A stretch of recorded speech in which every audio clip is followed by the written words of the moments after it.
আচ্ছা, অনেক মা বোন যেহেতু আছে আমাদের উত্তর পশ্চিম কর্নারে, আপনারা পুরুষ ভাইয়েরা যদি একটু বসেন তাহলে মনে হয় মেয়েরা খেলা দেখতে পারে।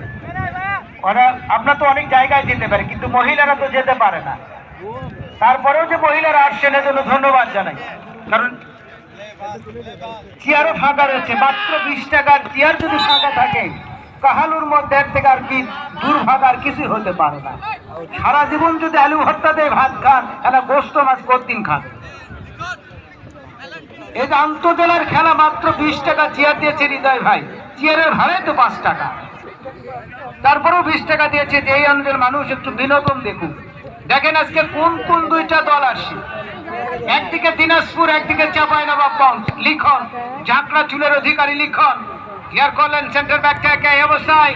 কারণ রক্সি জয়পুরহাট মহারাজার, দিনাজপুর মহারাজার সেই সর্বোচ্চ গোলদাতা জার্সি নাম্বার 3 তারেক, বিকেএসপির এই খেলোয়াড় তারেক শূন্য ভাসালেন।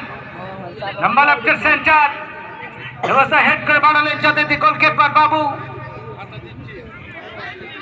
যে কথা বলছিলাম গত 31 ডিসেম্বরের কথা, এই পলাশবাড়ি ভগবানপুর মাঠে বছরের শেষ খেলায় অংশগ্রহণ করেছিলেন দাউদপুর রাজশাহী কিশোরের সাথে।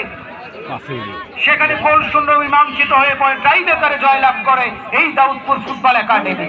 আর একবার লেফটিং পজিশন থেকে জার্সি নাম্বার 12 কি করবেন, দেখেছেন নিয়ন্ত্রণে, দেখতে পারলেন না।